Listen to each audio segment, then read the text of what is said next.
The Sarah Farman Story, Part 11. The Wedding Approaches. Rumors. There was a rumor that Wearables is moving. Sarah heard this and thought, oh dear, everything was going so well lately. There just had to be a wrench about to fall into the gears of her life, she thought. Her mind then wandered, like the time Dad dropped that washer into the tractor transmission he was working on. He didn't notice it until he had it all back together again with new seals and grease. When he put it in gear, it started to move, then stopped, and would not go in either forward or reverse. She remembered a few blue words coming from her father at the time, who usually remained quite cool under powerful stresses. Her thoughts returned. Moving? She checked around. Yes, it was true. Wearables, that is what everyone called it who worked there these days. After all, Simpson Feiner Wearables PLC is a mouthful. Wearables had purchased an old pub and we were all moving into it. What? She thought. After more checking, it seems they had purchased a recently restored pub and they were all moving their offices to it. The Old Vic. Management has lost their collective minds, she thought. She also heard a rumor that she would have her own private office. Oh, that would be wonderful if true. Back to earth, Sarah wanted her wedding to be perfect as all brides do. This involved many midnight calls to Jeff, being awakened in the middle of the night for an important discussion or decision drove Jeff crazy. Why not do this in the daylight or on the weekends, he thought. He didn't say anything, but in retrospect, he probably should have.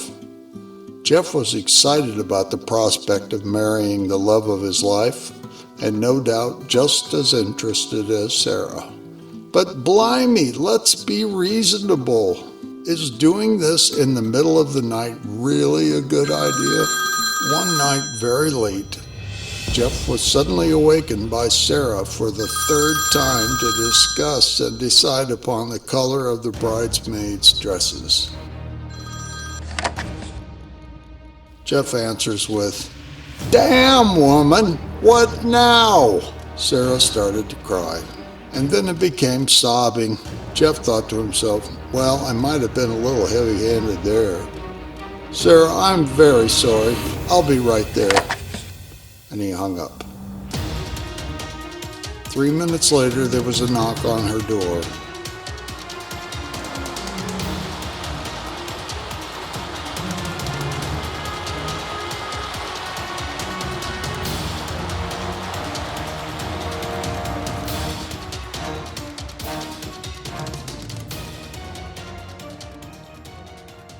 "Sarah, I'm so sorry. I should not have been so crude. I'm so sorry," as she opened the door. She was a mess.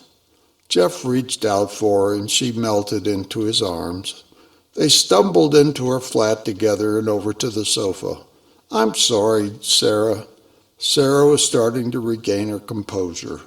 "I know," she said. "I'm so stupid for calling you in the middle of the night like this. I'm the one who should be sorry." "I'm sorry, Jeff," said Sarah. "Maybe we shouldn't try to make this a production.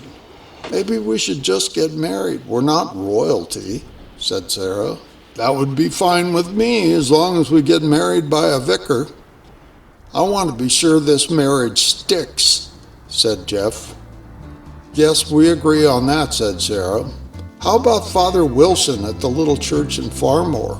"I love that place," said Jeff. "I have so many fond memories of it. Grandmother lives nearby and it is a short walk down the road from her house. I used to love it around there," he added. "That settles it then," said Sarah. "A simple wedding, no big extravagances, and just have fun." "Yes, agreed," said Jeff. Now that the place and a vicar is decided, there are details to iron out, but it is not nearly as overwhelming, said Sarah. "I'm really glad you came over."